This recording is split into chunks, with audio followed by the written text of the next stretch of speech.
Mhm. What you want? Mhm.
Did you see the 8 GB update for Baldur's Gate? Mhm. DLC. What? They added more content. Have you seen? No, I'm just piquing your interest. Oh no, because I already know what it is. Oh, DI. What is it then? Magic mirror.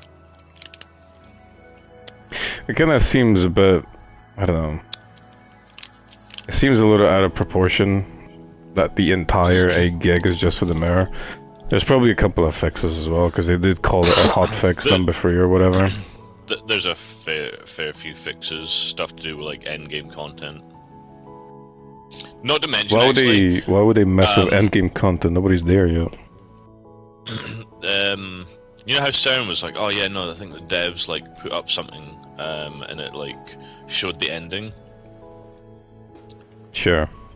So he was like, oh yeah, they like updated hotfix and it like revealed who was in the ending and everything for Gale's ending. That on their forums, it doesn't actually tell you anything about the endings. They actually blank out spoilers. So he would have had to actually click on the spoilers to reveal them. Mm.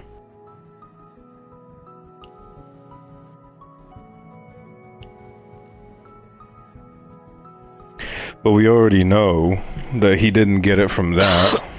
He got it from looking up the ending. Probably. Well, think about it. He had to look up every single ending. He could pick which one he wants to gravitate towards. Which is why when we were at the Githyanki crash, he was like, oh, I just have a bad feeling, you know, like... Well, when you went on about a bad feeling about the Illithid thing, then it, like,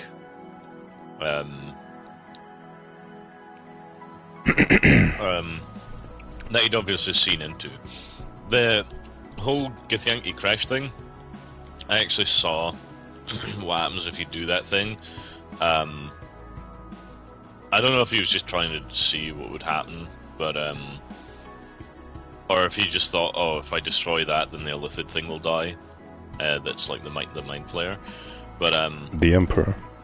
yeah, but if you get it wrong, they actually what do you call it? Yeah, you actually just insta die. Like all your team members die. Maybe that's what he was trying to do. Yeah. Kill all of us so we could start a new run, so he could make a new build, because clearly his build sucks balls in comparison to a Fromancer and whatever the hell you were doing.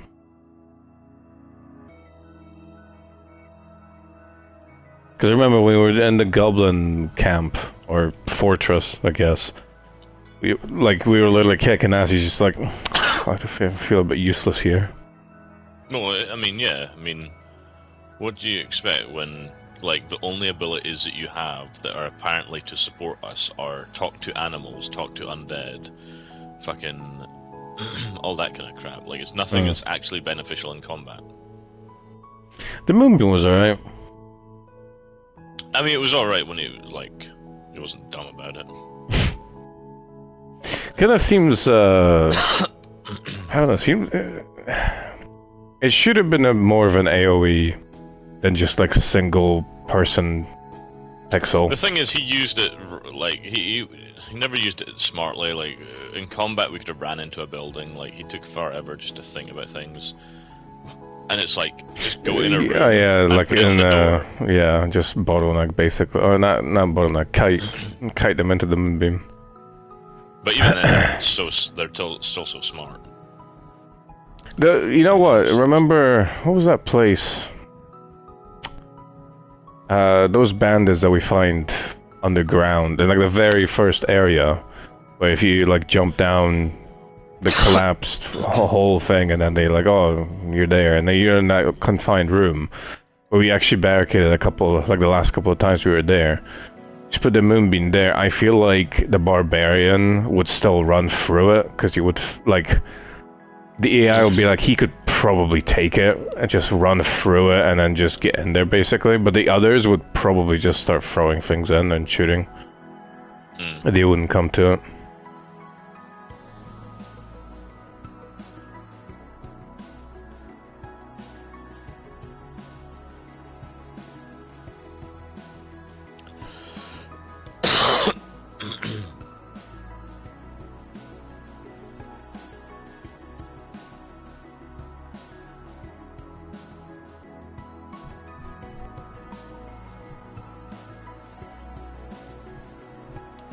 But I thought the main thing about Druid was turning into like a badass animal. A stupid line.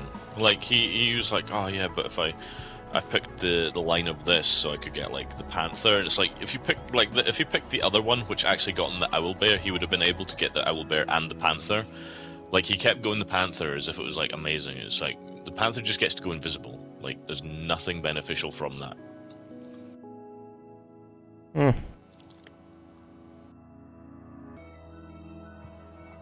I mean, yeah, like anyone can go invisible. Like can't really defend him there, because to be honest, like isn't the owlbear like the most ridiculous animal in the animal kingdom of D&D? It's one of the biggest, like one of the bigger animals. It's like one of the most creative ones they've got. Like that panther thing you had was really good. Like the tentacle panther. What was it called? Yeah, Displacer Beast. Yeah. But that's like really late game. Like you have to side with the Emperor, eat the special tadpole. Saying that, I don't think it is that late game. I think we still got like a fuck ton on our playthrough. But I said to Miguel yesterday, like, playing with Sirens kind of killed my mood for the game, just because it was going through and everything had to be like his way or no way.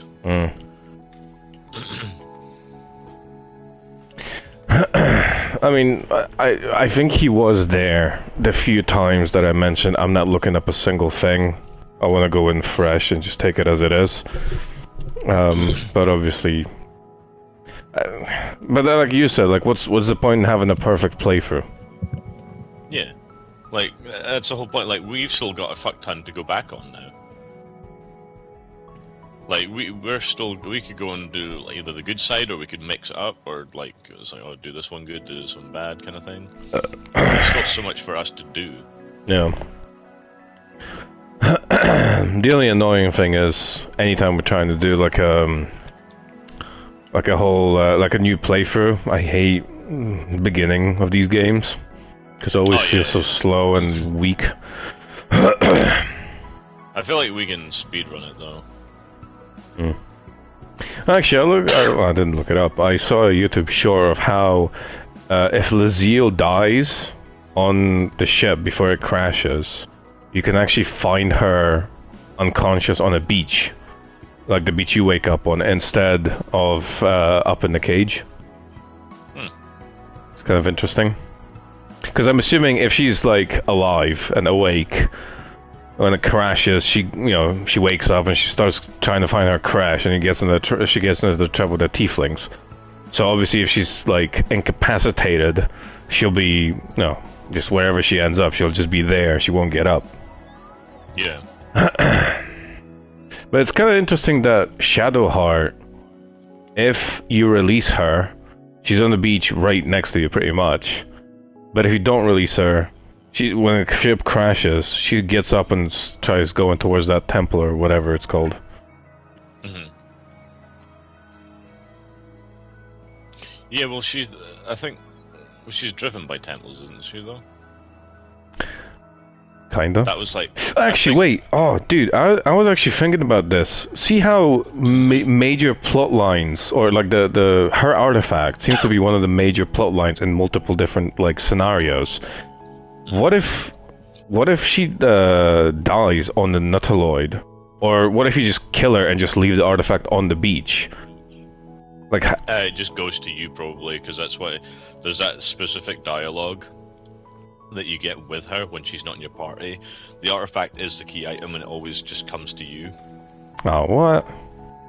So like when we didn't have Shadowheart, the artifact actually came to us, and it was just like you can talk to Shadowheart, and you'll be like, oh, the artifact came to me, and she's like, I know, that's weird and all that kind of stuff. It's like I don't know why it's done that, but it seems to be like the way it is. What if what about a Shrek playthrough? Shrek is the main character, the artifact is Donkey. Just throwing it away.